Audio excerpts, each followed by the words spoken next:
ॐ अज्ञानतिमिरान्धस्य अज्ञानाञ्जनशलाकया चक्षुरुन्मीलितं येन तस्मै श्रीगुरवे नमः। श्रीचैतन्यमनोभीष्टं स्थापितं येन भूतले स्वयं रूपः कदा मह्यं ददाति स्वपदान्तिकम्। नमो विष्णुपदाय कृष्णप्रेष्ठाय भूतले श्रीमाते भक्तिवेदान्तस्वामिनिति नामने। नमस्ते सरस्वतीदेवे गौरवाणी प्रचारिणे निर्विशेष शून्यवादी पाश्चात्यते सतारिणे। जय श्री कृष्ण चैतन्य प्रभु नित्यानंद श्री अद्वैत गदाधर श्रीवासादि गौर भक्त वृंद। हरे कृष्णा हरे कृष्णा कृष्ण कृष्ण हरे हरे हरे राम हरे राम राम राम हरे हरे। ओम नमो भगवते वासुदेवाय। ॐ नमो भगवते वासुदेवाय। ओम नमो भगवते वासुदेवाय। ॐ नमो भगवते वासुदेवाय। ओम नमो भगवते वासुदेवाय। ॐ नमो भगवते वासुदेवाय। హరే కృష్ణ భక్తులందరికీ శ్రీకృష్ణ శుభమస్తు. మరి ఈ రోజున మనము భాగవత కథలలోని ప్రియవ్రతుడు కథ గురించి చెప్పుకుందాం మనం. ఈ రోజు కథ ఎంత ఇంట్రెస్టింగ్ ఉంటుందంటే, అరే వీడు భక్తి చేస్తే కుటుంబాన్ని అశ్రద్ధ చేస్తాడు అనే వాళ్ళకి, పెళ్లి చేసుకోవచ్చా, కుటుంబంలో ఉండవచ్చా, పిల్లల కనవచ్చా అని సందేహం ఉండే వాళ్ళకి, అసలు గృహస్థుడు భక్తి చేయగలడా, అసలు ఇంట్లో ఉంటే భక్తి ఎలా కుదురుతుంది అనుకునే వాళ్ళకి మంచి సమాధానం దొరుకుతుంది ఈరోజు క్లాస్లో అనమాట. అటువంటి గొప్ప కథ ప్రియవ్రతుడిది అనమాట. ఆ కథ గురించి ఇప్పుడు మనం తెలుసుకుందాం.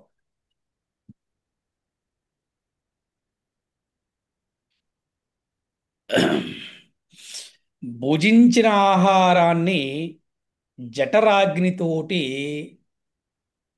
పచనం చేసినట్లు అసంఖ్యాక జన్మలుగా దృఢపడినట్టు సూక్ష్మ శరీరం అన్నమాట.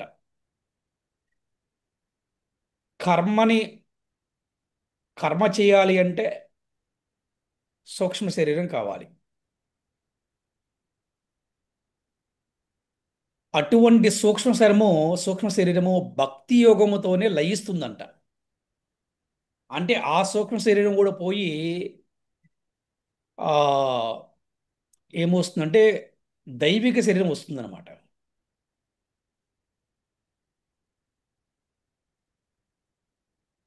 అలాగే కర్ణములు, చక్షువులు, స్పర్శ, నాలుక, నాసిక అనే 5 జ్ఞానేంద్రియాలు, అలాగే మనస్సుతో కలిపి 6 సంఖ్యగానే సూక్ష్మ శరీరం తయారవుతున్నాడు. సూక్ష్మ శరీరం అంటే ఇది మనకు కనపడదు. ఈ సూక్ష్మ శరీరంతోనే జీవుడు విషయాలను భోగిస్తూ ఉంటాడంట. వాయువు గంధాన్ని మోసుకుని పోయినట్లే, అంటే ఈ గంధపు వాసన గాలి ఎలాగ తీసుకెళ్తుందో, జీవుడు కూడా తన సూక్ష్మ శరీరంతో వేరే దేహంలోకి వెళ్ళిపోతుంటాడు. అప్పుడు స్థూల శరీరం ఎక్కడే ఉండిపోతుంది. అదే శవం అంటారు దాన్ని. కానీ జీవుడు మాత్రం ఇంకో దేహంలోకి వెళ్ళిపోతాడు.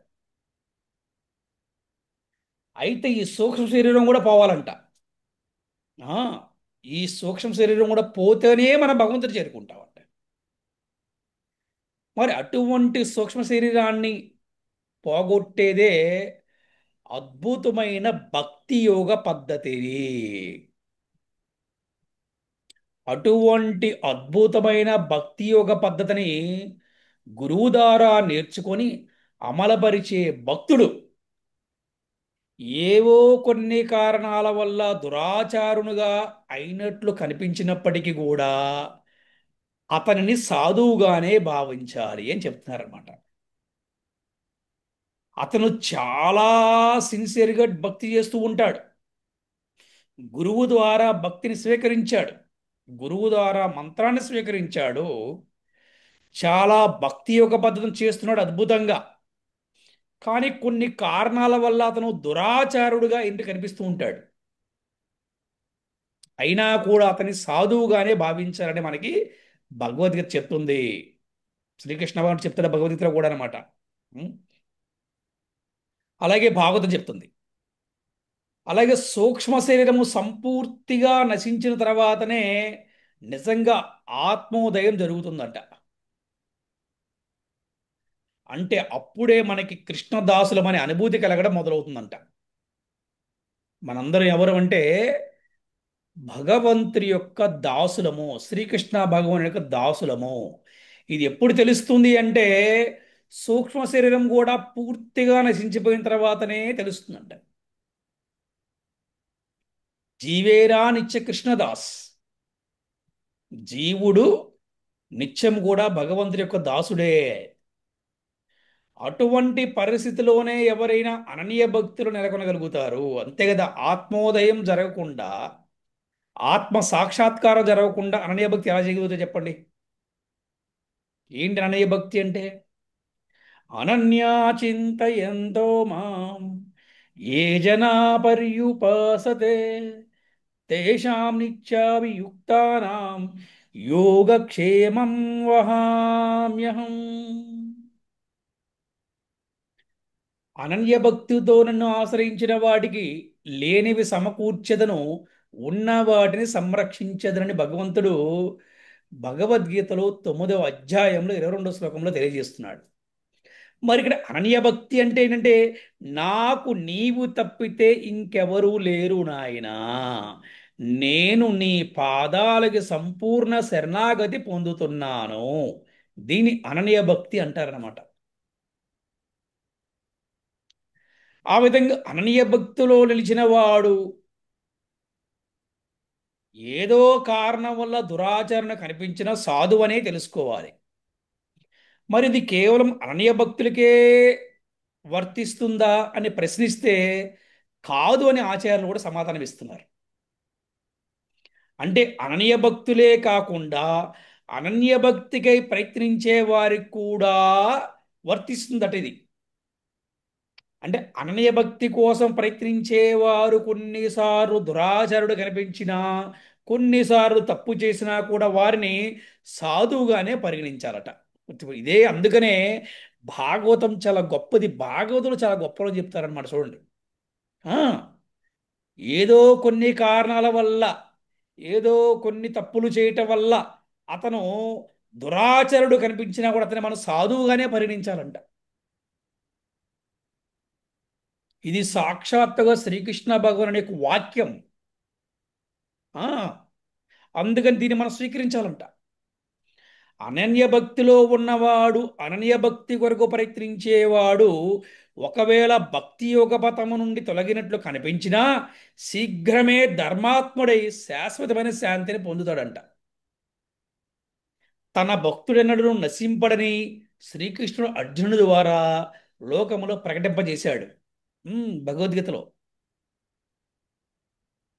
స్వయంభువ మనువు కొడుకైనటువంటి ప్రియవతుని చరితము దీనికి చక్కని ఉదాహరణ అన్నమాట. ఈ లౌకిక భోగం పట్ల విరక్తుడై ప్రియవతుడు తిరిగి రాజ్యం పట్ల ఆసక్తుడైనప్పటికీ కూడా అంచమున పరమగతిని పొందాడు. ఇది ఎలా పొందాడో తెలుసుకుందాం ఇప్పుడు మనం. ఆ ప్రియవతుడి కథే ఈ రోజున మనందరికీ ఒక బెస్ట్ ఎగ్జాంపుల్ అనమాట. స్వయంభూమనువు తనయులలో ఒకడైన ప్రియవ్రతుడు తన గురువైన నారదముని వనర్చిన పాద పద్మ సేవ కారణంగా మహాభాగవతుడు అయ్యాడట. చూడండి, చూసారా? చూసారా? గురువుకి సేవ చేయటం వల్ల ప్రియవ్రతుడు మహాభాగవతుడయ్యాడట. అందుకంటారు గురువు సేవ దొరకటం అత్యంత దుర్లభం అని చెప్తారు, ముఖ్యంగా ఈ కలియుగంలో. కేవలం అతను పాదపద్మ సేవ చేయటం వల్ల మహాభాగవతుడైపోయాడంట ప్రియవ్రతుడు. ఆ విధంగా పరమార్థ జ్ఞానంతో పూర్ణత్వాన్ని పొందాడట. తత్కారణంగా అతడు సర్వకాల సర్వావస్థలలో కేవలం ఆధ్యాత్మిక విషయ చర్చలలోనే నిలిచిన వాడే తన దృష్టిని మరి ఇంకొక విషయం పైకి మళ్లింపలేదంట. అటువంటి పూర్ణత్వాన్ని సాధించాడ ప్రియవ్రతుడు. అప్పుడు తన తండ్రి స్వయంభూమను ఏం చెప్తున్నాడంటే ప్రపంచ పాలనా బాధ్యతను స్వీకరించమని, అది ధర్మమని స్వయంభూమనువు ప్రియవ్రతుడికి ఎంతో నచ్చచెప్పాడు. కానీ ప్రియవ్రతుడు మాత్రం దాన్ని అంగీకరించలేదు. సకలేంద్రియాలు సర్వేంద్రియాలు అన్నీ కూడా వాసుదేవుని భక్తి యోగములోనే నిత్యమి ఉన్న కారణంగా అతడు తన తండ్రి మాట కూడా పట్టించుకోలేదు. ఎందుకంటే భక్తి యోగం కన్నా ఏది వచ్చినా వాడి తుచ్చము లాంటిది అన్నమాట. అది భక్తుడికి ఎప్పటికీ కూడా అది రాజ్యం పట్టాభిషేకం కావచ్చు, రాజ్యం కావచ్చు, ఏదైనా సరే అతనికి. అందుకే అతను సర్వేంద్రియాలు కూడా అతను భక్తి యోగంలో నిత్యం చేశాడనమాట. అటువంటి వాడికి తండ్రి మాట కూడా పట్టించుకోలేదన్నమాట. మామూలుగా అయితే ప్రియవ్రతుడు తండ్రి మాట జవదాటన వాడు, అటువంటి వాడు. కానీ ఈ విషయాన్ని మాత్రం త్రోసిపుచ్చాడంట ప్రియవ్రతుడు. ఎందుకు అంటే ప్రపంచ పాలనా బాధ్యతను స్వీకరిస్తే తన యొక్క భక్తి పోతుందని అతను భావించాడు. అప్పుడు ప్రియవ్రతునికి నచ్చజెప్పే బాధ్యత సాక్షాత్తు బ్రహ్మదేవుడే స్వీకరించవలసి వచ్చిందంట. చూడండి, ఇప్పుడు బ్రహ్మదేవుడు ప్రియవ్రతుడి దగ్గరికి వచ్చాడు.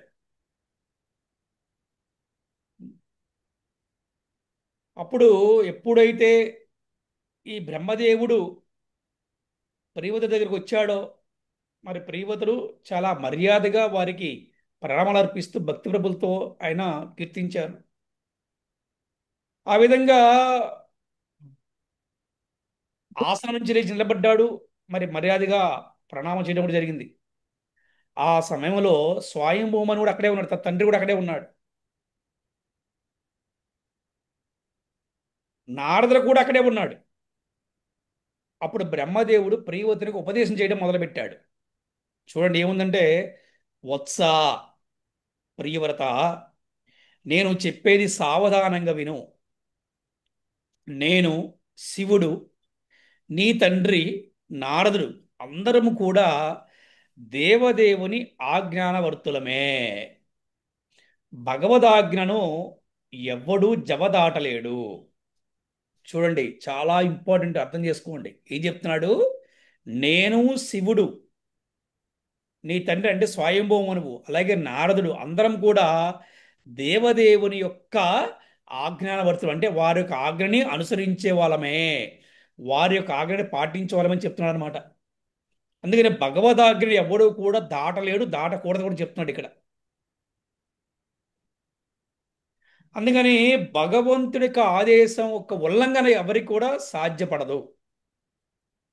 దేవదేవుని ఆజ్ఞ మేరకే జీవులు జన్మ మృత్యువులను, శోకము, మోహము, భయము, సుఖదుఖములు ఉన్న అన్ని వాటిని కూడా అనుభవించడానికి అనేకమైన దేహాలు పొందుతున్నాయి.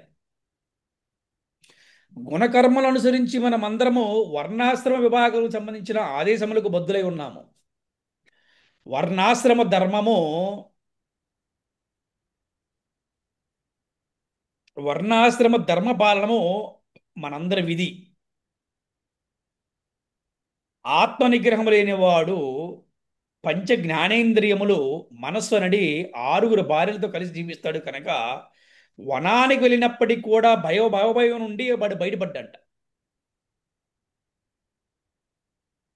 అడవులకు వెళ్ళిపోయినా కూడా ఆ బంధాల నుంచి బయటపడడం చాలా కష్టం అటువంటి వాడు. ఎవరు? ఆత్మనిగ్రహం లేనివాడు.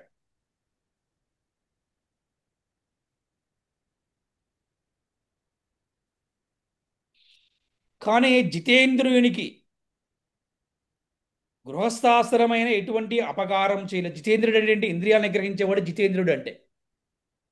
అటువంటి వాడికి గృహస్థాశ్రమైనా కూడా ఎటువంటి అపకారం చేయలేదు.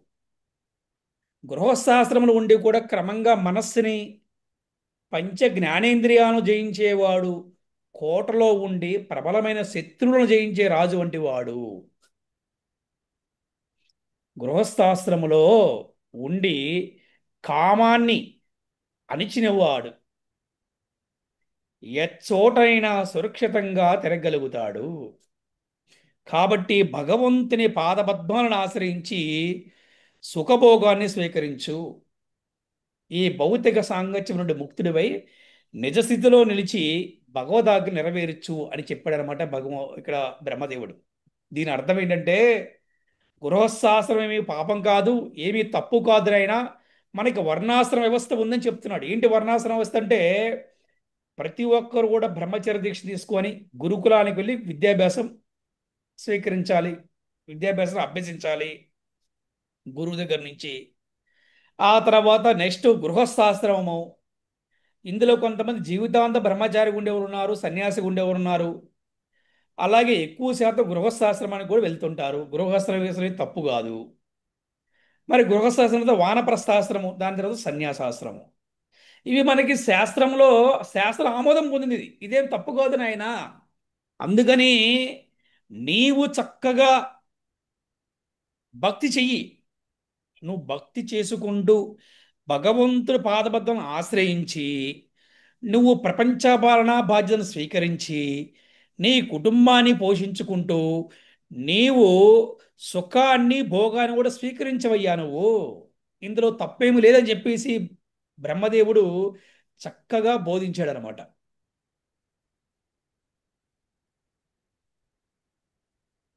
అప్పుడు బ్రహ్మదేవుడు ఒక ఆజ్ఞని ప్రియవర్తుడు ఆ, ఒప్పుకున్నాడు. ప్రియవతుడు బ్రహ్మ మాటను విన్నందుకు నారదుడికి కూడా ఎటువంటి కోపం కలగలేదు. జనరల్గా నారద వారికి కోపం వస్తుంది.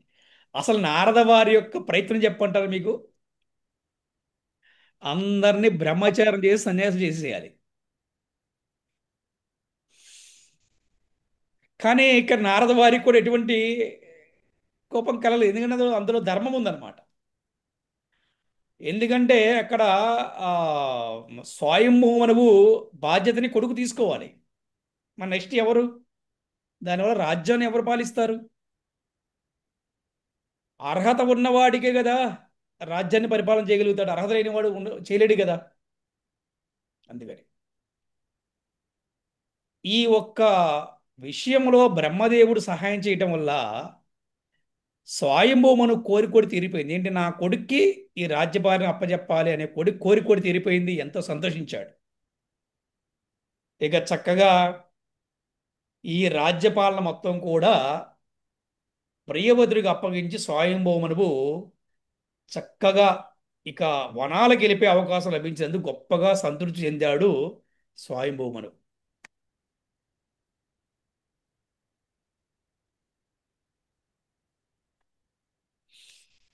దేవదేవుని ఆజ్ఞానుసారం ప్రియవతుడు ప్రాపంచిక వ్యవహారాల్లో పూర్తిగా నెలకొనినప్పటికీ కూడా భగవత్ చరణారవిందముల స్మరణ మాత్రం వీడలేదు. ఇది అందరూ గుర్తుపెట్టుకోవాలి. ఉద్యోగం చెయ్యి, వ్యాపారం చెయ్యి, కుటుంబ పోషణ కోసం, కుటుంబ సంరక్షణ కోసం, కానీ భగవంతుడు భక్తి మాత్రం విడిచిపెట్టొద్దు. చూసారా? రాజు అంటే చిన్న విషయం చెప్పండి. ఎంతమంది సైనికులు ఉంటారు, ఆ, ఎంతమంది వారికి ఆ, ఎంతమంది దాసులు ఉంటారు, దాసీలు ఉంటారు. అవునా? ఎన్ని ఆ, భోగించడానికి ఎన్నో వసతులు ఉంటాయి వారికి కదా. మాయ వెమ్మటే ఉంటుంది మాయలో పడేయడానికి. కానీ ఇక ప్రియవ్రతులు మాత్రము భగవంతుడి యొక్క చరణారవిందముల స్మరణ మాత్రం ఎడలేదంట. చరణారవిందం అంటే భగవంతుడి యొక్క పాదాలు. స్మరణ నిరంతరం కూడా భగవంతుడి పాదాలే స్మరణ చేస్తున్నాడంట. అందుకే అతన్ని మహాభాగవతోత్తముడు అన్నారు. అందుకే కదా భాగవతంలో ఆయన కథ వచ్చింది. భాగవతంలో కథ వచ్చిందంటే అతను మహాభాగవతోత్తముడే కదా. చూసారా? నిజానికి అతడు భౌతిక కల్మషం నుండి సంపూర్ణంగా విడివడినట్టి వాడే. ఆయనను పెద్దల మాటను మన్నించడానికి అతడు భౌతిక జగత్తును పరిపాలించే బాధ్యతను స్వీకరించాడు. అది తరువాత ఆయన విశ్వకర్మ కూతురైనటువంటి బర్హిష్మతిని వివాహం చేసుకున్నాడు.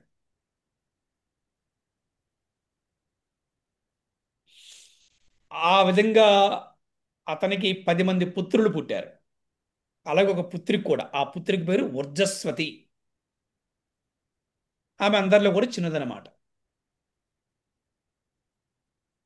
గృహశాస్త్రం అంటే కేవలం ఇంట్లో ఉండడం కాదని, భార్యతో కలిసి ఇంటిలో ఉండడమేనని ఎల్లరూ కూడా తెలుసుకోవాలి. గృహశాస్త్రం అంటే భార్య ఒక రూములో, భర్త ఒక రూములో, భార్య ఒక దారి, భర్త ఒక దారి ఉంటాం కాదు గృహశాస్త్రం అంటే. ఇద్దరు కలిసిమెలిసి ప్రేమతో ఉండటం, అందరికీ ఆదర్శవంతమైన జీవనాన్ని సాగించటం, ఇద్దరు కూడా కలిసి భగవంతుడు సేవ చేయటం, అది గృహస్థాశ్రమం అంటే. ఆ విధంగా తొలుత నారదముని ఉపదేశానుసారము వైరాగ్య వ్రతాన్ని చేపట్టాడు పరివ్రతుడు. తిరిగి మళ్ళీ భార్యను చేపట్టి సంతానము కనుట పరమ ఆశ్చర్యము కనుక అదే భావము భాగవతములో ప్రకటించబడింది. కానీ ఇది భగవద్ ఆదేశానుసారమే జరిగిందన్నమాట ఇది. ఎందుకంటే ప్రియవర్తుడి ప్రియవర్తుడి వివాహం చేసుకోవాలని కానీ, రాజ్యపాలన బాధ్యత తీసుకోవాలని కానీ, సుఖాలను భోగించాలని ఏమిటో కోరిక లేదు అతనికి. ఎందుకంటే నారదముని ద్వారా అతను వైరాగ్య వ్రతాన్ని చేపట్టాడు అతను. కానీ రాజ్యపాలన చేయమని చెప్పేసి బ్రహ్మదేవుడే వచ్చి అడగటం వల్ల మళ్ళీ అతను రాజ్యపాలన స్వీకరించాడు. ఇది యాక్చువల్గా పరమ ఆశ్చర్యకరమే. ఎందుకంటే ఆల్రెడీ వైరాగ్య వ్రతం చేపట్టిన వాడు ఏంటి, మళ్ళీ వచ్చి వివాహంలో ఉండటం ఏంటి చెప్పండి.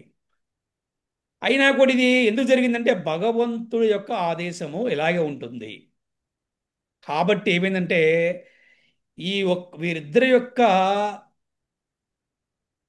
గృహస్థాశ్రమం అందరికీ ఆదర్శనీయంగా మారిందంట. ఇప్పుడు ఈయనకి 10 మంది కొడుకులు పుట్టారని చెప్పున్నది. వీళ్ళ పేర్లు విందాం మనం. అగ్నిద్రుడు, యుగ్మజిహ్వుడు, యజ్ఞబాహువు, మహావీరుడు, హిరణ్యరేతసుడు, ఘృతపృష్ఠుడు, సవనుడు, మేతాతీతి, వీతిహోత్రుడు, కవి అనువారు 10 మంది పుత్రులంట. వీరిలో కవి, మహావీరుడు, సవనుడు ముగ్గురు నైష్ఠిక బ్రహ్మచారాన్ని పాటించారు. సహజంగా తండ్రిలో ఉన్న గుణాలు వచ్చేస్తాయి కదా, వీళ్ళిద్దరు బ్రహ్మచారి ఉండిపోయారు అనమాట. చిన్నప్పటి నుండే వారు బ్రహ్మచర్య శిక్షణలో పొంది పరమహంసాశ్రమాన్ని స్వీకరించారంట. అంటే సన్యాసం అనమాట. అది.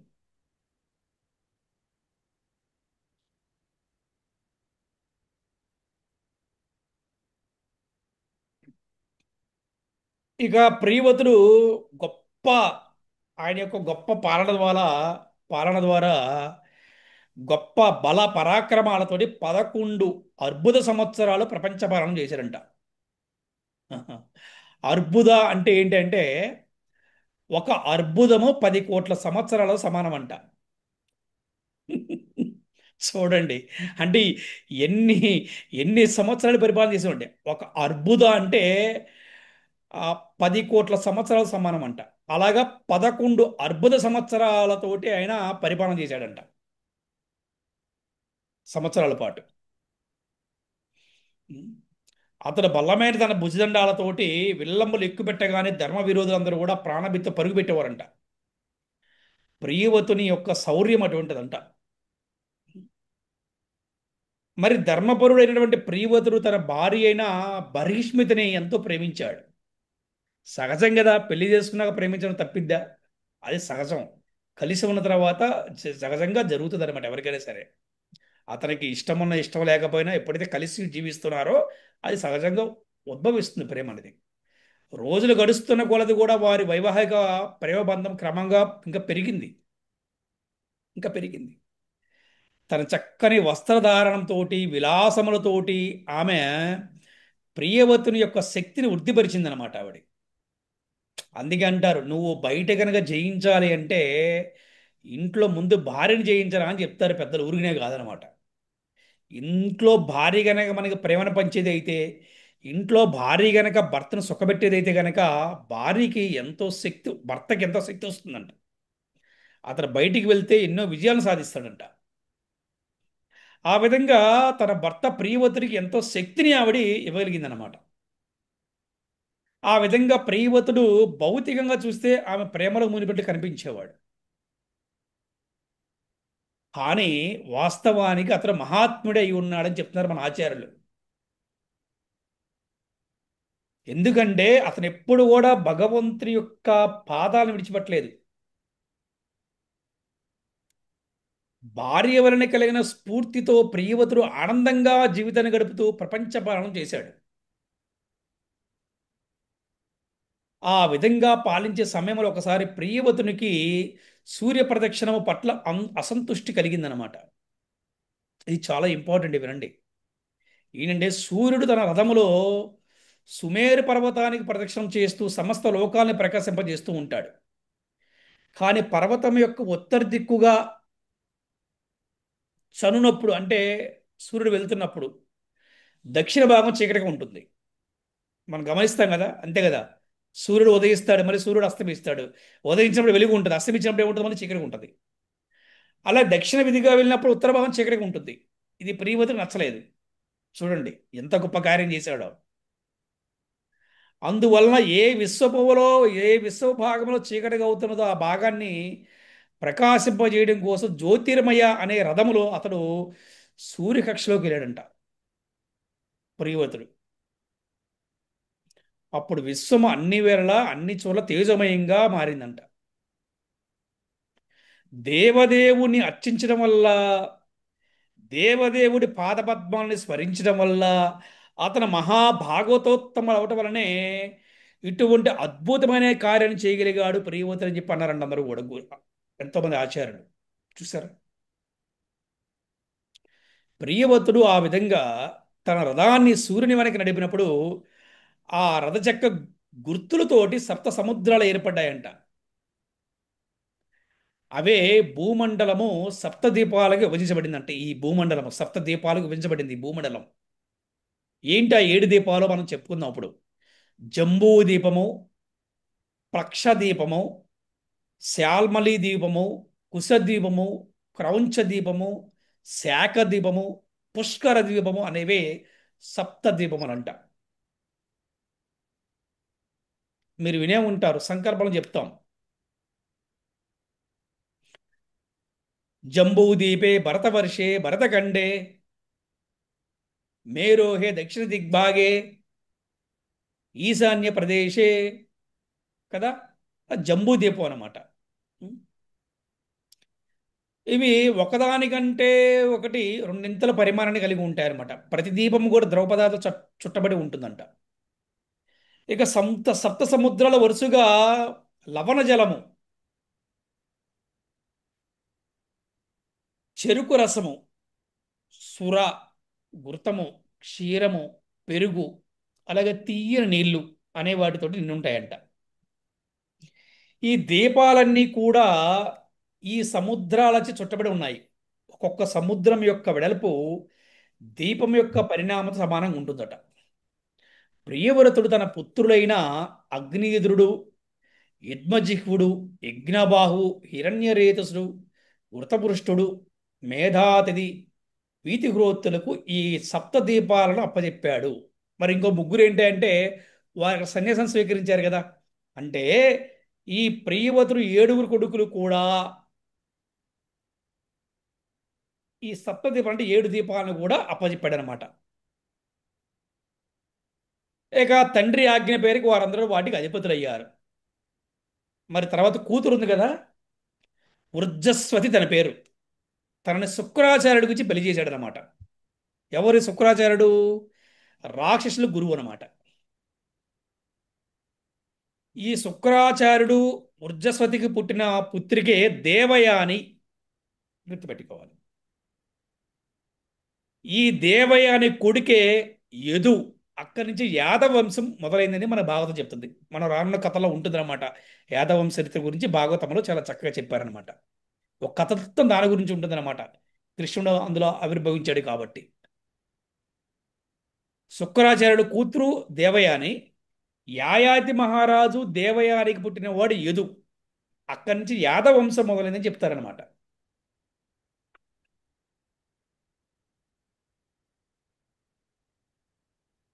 ఇకపోతే ఎవరికైనా కూడా ఈ సంసార సాగరం ఎంత బాధ్యతైనప్పటికీ, తాత్కాలికంగా ఎంత తీయగా ఉన్నప్పటికీ, ఎంత ఆనందంగా ఉన్నప్పటికీ, ఎంత సుందరమైన భార్య ఉన్నప్పటికీ, అతి సౌందర్యమైన భార్య ఉన్నా, ఎంత సుఖాన్ని ఇచ్చినా, ఎంత ప్రేమ చూపించినప్పుడు కూడా ఈ సంసార సాగరం అనేది ఎవరికైనా నిరాశ కలుగుతుంది, అసంతృప్తిగా ఉండిపోతుంది ఎవరికైనా.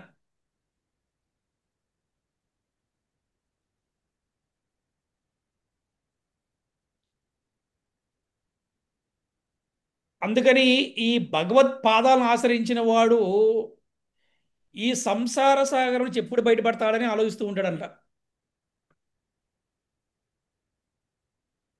మరి ఎప్పుడు పడతాడు అంటే, పవిత్ర హరినామాన్ని ఉచ్చరిస్తే గనక ఈ సంసార సాగరం నుంచి బయటపడతాడంట. అది మన గురువాష్టకం ఉంటుందన్నమాట. సంసార దావ నలలీడలోక ప్రణాయ కారుణ్య భవ గణత్వం గణాగణత్వం ప్రాప్తస్య కళ్యాణ గుణానవస్య వందే గురో శ్రీ చరణారవిందం.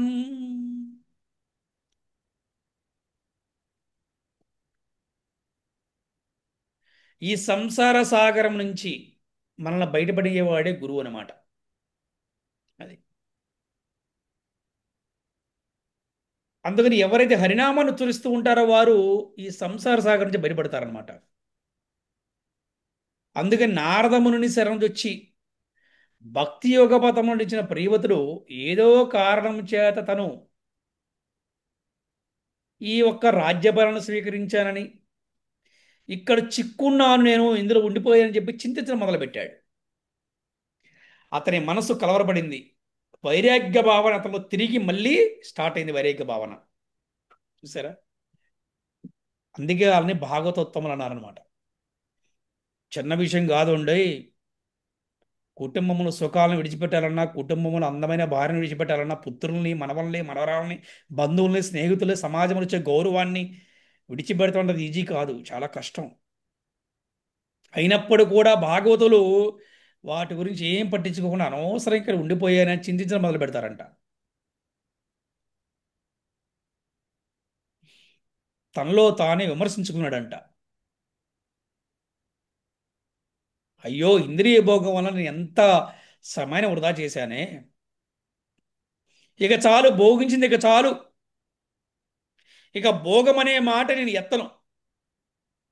భార్య చేతిలో నేను ఎంత క్రీడా మురుగానయ్యానో అనుకున్నాడంట.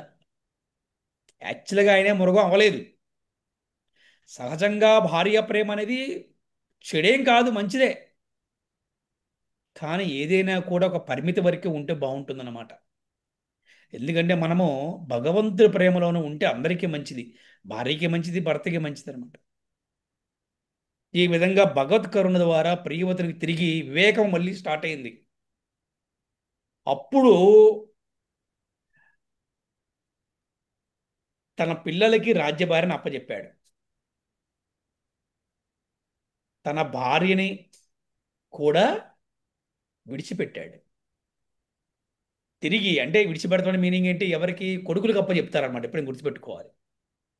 భార్యని విడిచిపెట్టి సన్యాసము, వానప్రస్థాన్ని కనుక తీసుకోవాలంటే ఆ భార్యని పోషించే వాళ్ళు ఉండాలి.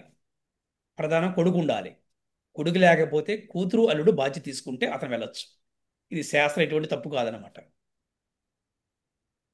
అందుకని అతను భార్యను కూడా విడిచిపెట్టి అతను మళ్ళీ నారదముని అనుగ్రహంచే మళ్ళీ ఆధ్యాత్మిక స్థానాన్ని వెళ్ళిపోయాడు. అందమైన భార్యని ఎలా విడిచిపెట్టాడంటే ఒక చనిపోయిన శవంలా విడిచిపెట్టాడంట అందమైన భార్యని చూడండి. అంటే అలా భావించాడు అనమాట. భార్య ఎంతటి సౌందర్యవతి అయినా కూడా, ఎంత ఆకర్షణీయురైనా కూడా చనిపోయిన తర్వాత ఎవరికి ఆకర్షణ కలగదంట భర్తకి.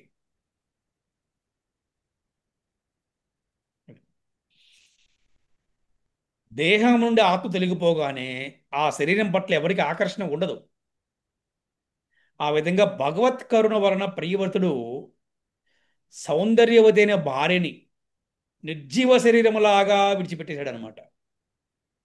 ఆధ్యాత్మిక జీవనంలో పురోగమి కోరే వారికి కాంతా కనకముల పట్ల కాంతా కనకముల పట్ల ఆకర్షణయే గొప్ప ప్రతిబంధకం అంట.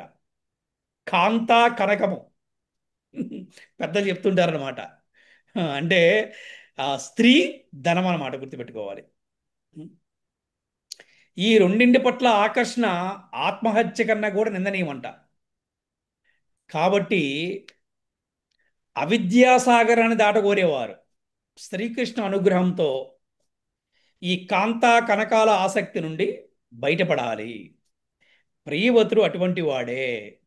ప్రియవ్రతుడు అటువంటి రెండు ఆసక్తులను కూడా బయటపడ్డాడు కనుకనే నారదముని ఉపదించిన నియమాలను తిరిగి ప్రశాంతముగా అనుసరించగలిగాడు. సరే, ఒక్కసారి సంసార సాగరంలోకి వెళ్ళాడు, కళ్ళి మళ్ళీ బయటపడ్డాడు. చూసారా, అది కేవలం గురువు కృష్ణుల వల్ల జరుగుతుంది, ఇంకెవరి వల్ల జరగదన్నమాట.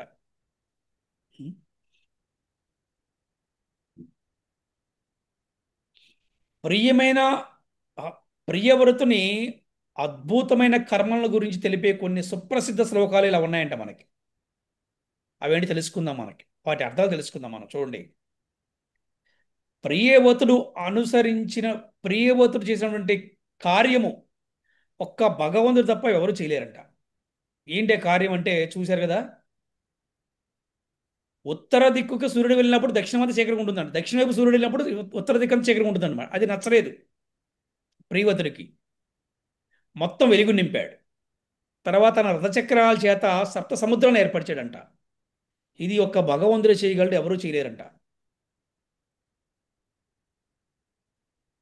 అలాగే జనుల నడుమ కలహాన్ని నివారించడానికి, కలహాల గొడవలు లేకుండా ప్రియవ్రతుడు నదులు, పర్వతాలు, అరణ్యాలు, హద్దులను ఏర్పాటు చేశాడంట. ఒకడు ఇంకొక దాంట్లోకి ఎవరు కూడా ప్రవేశింపకుండా చేశాడనమాట. ఇదిగో ఈ ఎద్దు మీది, ఈ ఎద్దు మీది, ఈ ఎద్దు మీది అని చెప్పేసి. నారదముని యొక్క పరమ అనుయాయుడు భక్తుడైన ప్రియవ్రతుడు కామ్యకర్మల చేత, యోగ బలము చేత ఎన్నో భోగాలు, ఎన్నో ఐశ్వర్యాలన్నీ కూడా నరకతుల్యంగా భావించాడు అనమాట. సమస్త ఐశ్వర్యాలు కూడా నరకంగా భావించాడు. ఏది, నారదమునికి శిష్యుడు అవ్వటం వల్ల, భక్తుడు అవటం వల్ల. అది దేవదేవుని పాదపద్మాలు ఆశ్రయించిన వాడు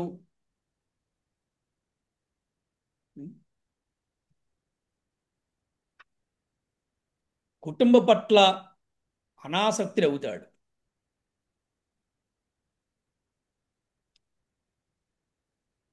అటువంటి వాడు సూక్ష్మ శరీరాన్ని విడిచిపెట్టి సాధించిన వాడే భగవద్ధామాన్ని చేరుకుంటాడని చెప్పడానికి ప్రియవతుని యొక్క వృత్తాంతమే చక్క నిదర్శనము.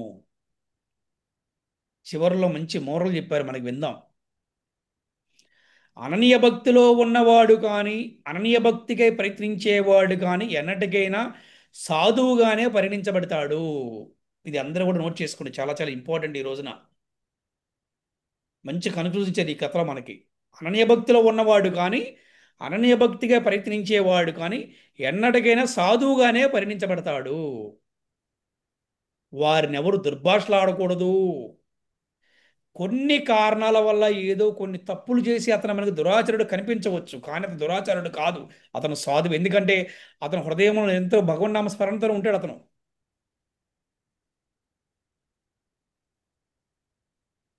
ఒకవేళ అటువంటి వాని వ్యవహారం లేదైనా పొరపాటు దొరినట్టు కనిపించినప్పటికీ కూడా అతను సాధువే. అటువంటి మహనీయుని ఉద్ధారము శీఘ్రమే జరిగిపోతుందని గీతాచార్యుని యొక్క వచనము. ఎవరు గీతాచార్యుడు అంటే శ్రీకృష్ణ భగవానుడే కదా.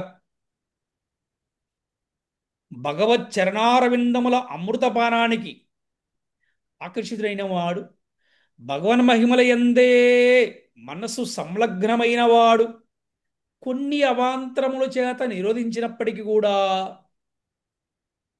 తన మహోన్నత స్థానం నుండి ఎంత మాత్రం కూడా బయదొలగడు. ఇది శాస్త్రవచనము, ఆచార్య సమ్మతము, భగవద్వాక్యము. నిజానికి ప్రియవతుని కర్మలు భగవత్ కర్మలతో పోల్చబడ్డాయంట కదా. నిజంగా మరి అటువంటి కర్మలు ఎవరైనా చేయగలరా? సప్త సముద్రాలను ఏర్పరచడం ఏంటండి? సప్త దీపాలను ఏర్పరచడం ఏంటి? ఆ, వాటికి హద్దులు ఏర్పరచడం ఏంటి? అరే, సూర్యుడు ఉత్తర దిక్కుకు వెళ్తే దక్షిణం అంతా చీకటిగా ఉంటే అంత వెలుగు చేయటం ఏంటి? ఇవి ఎవరు చేయగలుగుతారంటే సాక్షాత్ భగవంతుడు చేయగలుగుతాడు. కానీ భగవంతుని యొక్క గొప్ప భాగవతులు చేయగలుగుతారు, కానీ అందరూ చేయలేరన్నమాట. అందుకనే భక్తుల కర్మలు కూడా భగవంతుడి కర్మలతో పోల్చారు ఇక్కడ. కొన్ని మార్లు భగవత్ సేవకుడు, భగవద్దాసుడు కూడా భగవంతుడే అని ఏ పిలువబడును, గుర్తుపెట్టుకోవాలి. ఎందుకంటే గుణరీత్యా సమానంగా ఉంటారు వాళ్ళు, కానీ భగవంతుడు సమానం ఎప్పటికీ కాదు. అది అందరూ తెలిసినవే. భక్తుడు భక్తుడే, భగవంతుడు భగవంతుడే, సేవకుడు సేవకుడు, యజమాని యజమానే. కానీ వారి కర్మల ద్వారా, గుణకర్మల ద్వారా గుణరీత్యా భగవంతుడు సమానంగా ఉంటాడంటే భక్తుడు, గుర్తుపెట్టుకో. దీనికి నారదుడు, శివుడు, వ్యాసదేవుడు గొప్ప ఉదాహరణలంట.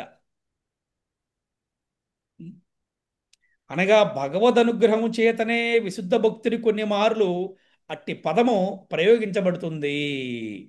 ఏది? భగవాన్ అనే పదం. దాని ద్వారా భక్తుడు విశేషంగా గౌరవబడిన వాడవుతాడు. అటువంటి విశుద్ధ భక్తుడే ఈ ప్రియవ్రతుడు. హరే కృష్ణ హరే కృష్ణ కృష్ణ కృష్ణ హరే హరే, హరే రామ రామ రామ హరే హరే. శ్రీల ప్రభుపాదికి జై, శ్రీల గురుదేవికి జై. గ్రంథరాజ శ్రీమద్భాగవతం కీ జై. వంచాకల్పతరుభ్యశ్చ కృపా సింధుభ్యేవ చ పతితానాం పావనేభ్యో వైష్ణవేభ్యో నమో నమః. హరే కృష్ణ.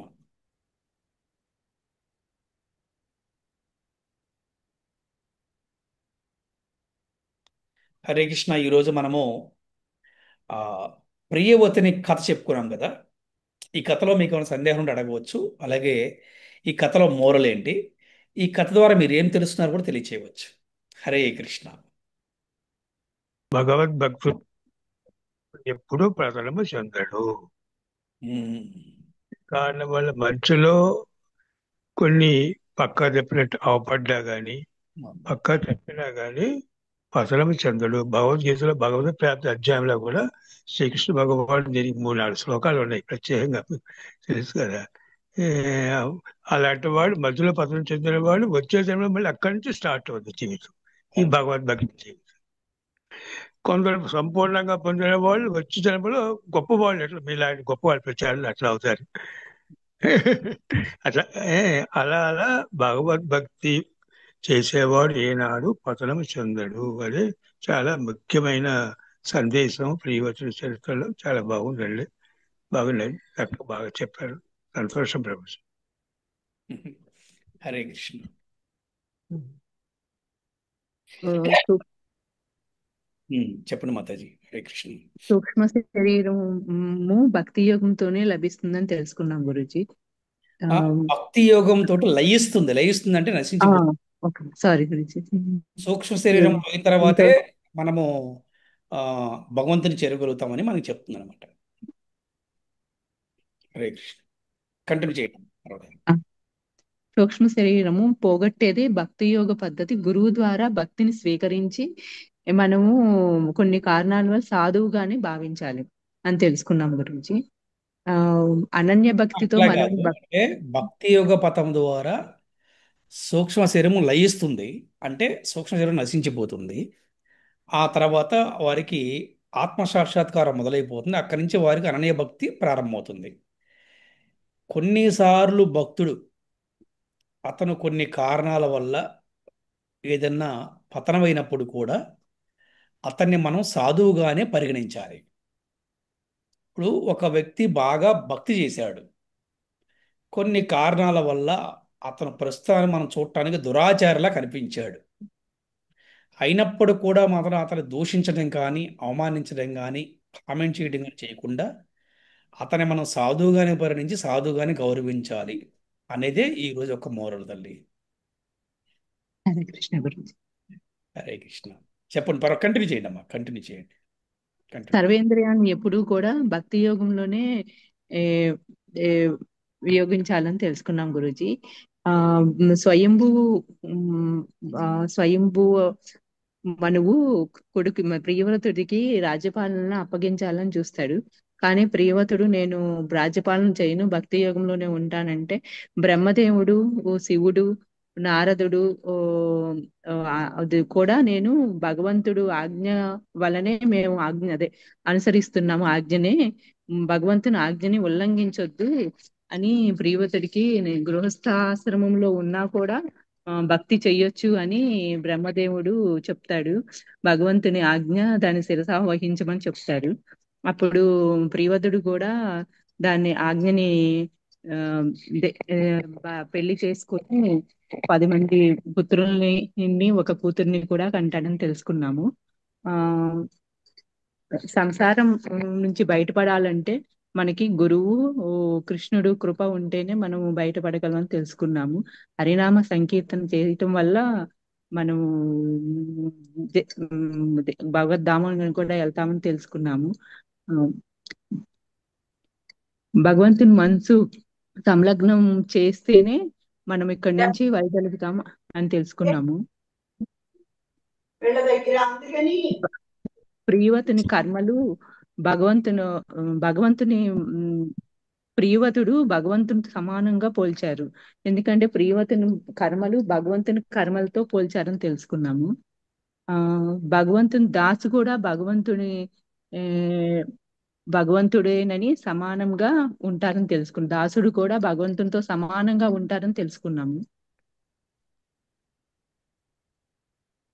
ఆ ప్రియవతుడు భగవంతుని ఇంత చేసినా కూడా భగవంతుని పాదాలను కూడా ఎప్పుడు చరణాలను ఎప్పుడూ వదలలేదు. ఆయన గొప్ప భాగవతోత్తముడు అని తెలుసుకున్నాము. హరే కృష్ణ గురుజీ, తప్పులు క్షమించండి. బాగా చెప్పారు తల్లి. హరే కృష్ణ. హరే కృష్ణ, హరే కృష్ణ, కృష్ణ కృష్ణ హరే హరే, హరే రామ, హరే రామ, రామ రామ హరే హరే. హరే కృష్ణ, హరే కృష్ణ, కృష్ణ కృష్ణ హరే హరే, హరే రామ, హరే రామ, రామ రామ హరే హరే. కృష్ణ, హరే కృష్ణ, కృష్ణ కృష్ణ హరే హరే, హరే రామ, హరే రామ, రామ రామ హరే కృష్ణ. భక్తులందరికీ శ్రీకృష్ణ శుభరాత్రి. హరే కృష్ణ. హరే కృష్ణ గురుజీ, ధన్వత్ ప్రణామం. ప్రియవతుడు గురించి చెప్పారు. థ్యాంక్ యూ గురుజీ. హరే కృష్ణ. కృష్ణ ప్రభుజీ దండ ప్రణామములు. ప్రణాం ప్రభు. హరే కృష్ణ.